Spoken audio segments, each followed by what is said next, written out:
So this is number 5. Yeah, number 5 we're at. So it's this next question, I think, is appropriately, I'm trying to bring this full circle. Yeah, I've got Zero. no idea where you're going. Yeah. So we've talked about the unconscious and in psychotherapy and surfacing of these Surfacing things. of the unconscious, Yeah, which is really what Freud and Jung, well, and of course now everyone accepts now, like bread and butter, the reality of psychotherapy. Yeah. I mean, if we could go back to Vienna, 100 years ago, well, no. That was a radical change in the understanding of human anthropological person, right? How do I know what I think But until I hear what I say? But now, isn't it funny? Go to Hollywood. Every star has a psychotherapist. Yeah. It's like I have a psychotherapist before I have my breakfast. So Yes. psychotherapy it's completely changed, right? And the belief in the unconscious, the belief in the power of dreams, the belief in the reality that there's something I don't understand outside of myself. So I do have to see someone who does know. Yeah. And what's more, psychiatry now. Like, I got a friend who's now one of the leading psychiatrists in Canberra, friend of the family, and very clever bloke. But psychiatry now, which is the combination of psychology and medicine, most times when you see a psychiatrist, there's a prescription coming, Yes. Yeah. And so it's no surprise yesterday that when we were in Freud's therapy room, that there was a little plaque on the wall about how cocaine was a critical part of not just therapy, but also understanding the unconscious. Well, you don't need, Jung was a classic. Jung went to lots of civilizations that knowingly used substances to get you into the dream time. Yep. And so, and of course now there's a counterculture where, magic mushrooms, for treating peyote, all that stuff. And that's all out of Freud. Yes. Yeah, so your question about... So the question is now zero and the surfacing it to the conscious. Yeah, to bring the unconscious in. And look, we go to see psychiatrists and doctors because not just of their study, their expertise and their qualification, but because we know we are really out of touch with ourselves. Yeah. And so we now have what's often called a crisis, or whatever in Western societies, a crisis of mental health, anxiety, depression, and so on. And so we go to someone to help us understand ourselves. And that may not even be a doctor, it could be a coach. But we do expect that person to have some expertise in that area.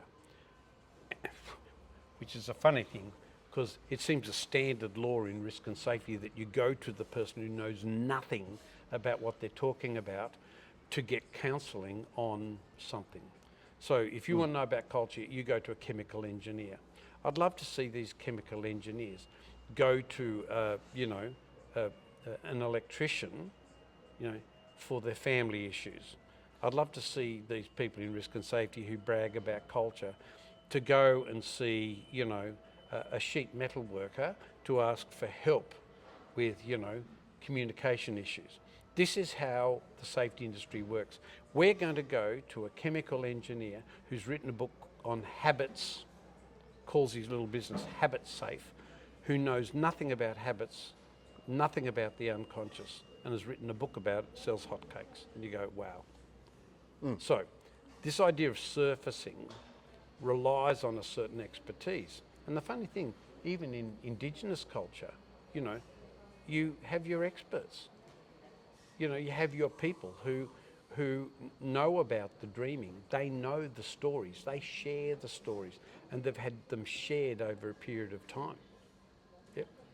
Shamans, witch doctors. Shamans, witch doctors, you name them. Yep.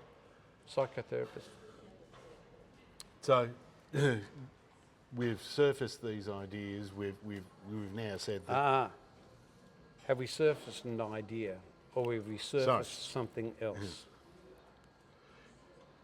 We've surfaced something. Yes. What is it? You know, here's the funny thing. What is it that you surface? Okay. One of the things that both Freud and Jung made very, very clear is we are unknown to ourselves. And that is scary shit. Yes. We are unknown to ourselves. And you know, the funny thing is if I want to know myself well, I have a conversation with my wife. She knows me better. Because the funny thing is with surfacing is it's those who are in another space who see the unconscious at work, who can surface it. But most of us don't want to hear it or see it. And it's only those who you know and trust who can expose that vulnerability. It's only those who we love and trust. It could be a psychotherapist or a doctor. I mean, lots of people go to their GP for exactly the same. You know, if you talk to any GP, handing out prescriptions like lollies, you go to them, 90% of all the stuff they're doing, you know, the so-called ailments, are mostly counselling. Yeah. It's mostly counselling. And it's usually psychological. And the doctors know they're doing it. Okay, so, and what's the outcome? Oh yeah, Mogadon, Yeah. Zoloft, Prozac. yeah, Xanax, you know, whatever. Here's the outcome. Yep. And why is that? Why are we doing that?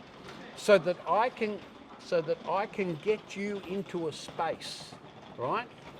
So your anxiety and depression, the drug will get you into a space so that the surfacing and the vulnerabilities you can face up to. Yeah. Because without that, it's a punch in the face. And we're in denial because we don't trust people. And the people who we trust who do show us ourselves and they hold a mirror up for us, that spooks us out. Because here's Jung and Freud again. We don't want to know. We are unknown to ourselves. Yeah. And again, whether you go into metaphysics and religion, that's exactly the same. The priest is making you known to yourself. The witch doctor is telling you your own mythologies, your own dreams. Yep. It's spooky for people. And in Western materialist society, it's the big taboo. Don't talk about it. But if you want to know about it, I would recommend you read Mary Douglas or Marcia Eliade, absolutely fantastic authors on mythology, metaphysics, taboo, the unconscious, religion, and they're all joined like that. And you know, I don't care whether it's zero or whatever, you're in that space. The trouble is, no one in risk and safety reads any of that stuff, right? No. Because we're in the taboo again. Yeah. And don't surface it. Oh my goodness me, don't talk about it. We must keep it in the physical. We must keep it in the physical realm. We have to keep it above the line, and we deem... all that certainty that, yes. Well, if you're unknown to yourself, you're in uncertainty, aren't you? You're below the line. And the moment you're in there, here's the other word we don't like. Not only do we not like the word fallibility, here's another word safety doesn't like, mystery. The last thing you want to do to any person in risk and safety is hear the words, I don't know. You don't hear them. No mystery needed. It's really simple. I can fix it. Just buy this product. It's 1% safer. Unbelievable. Yeah, stop it there. We'll do another. There, yeah. Cool. Good projection, Rob. Matt.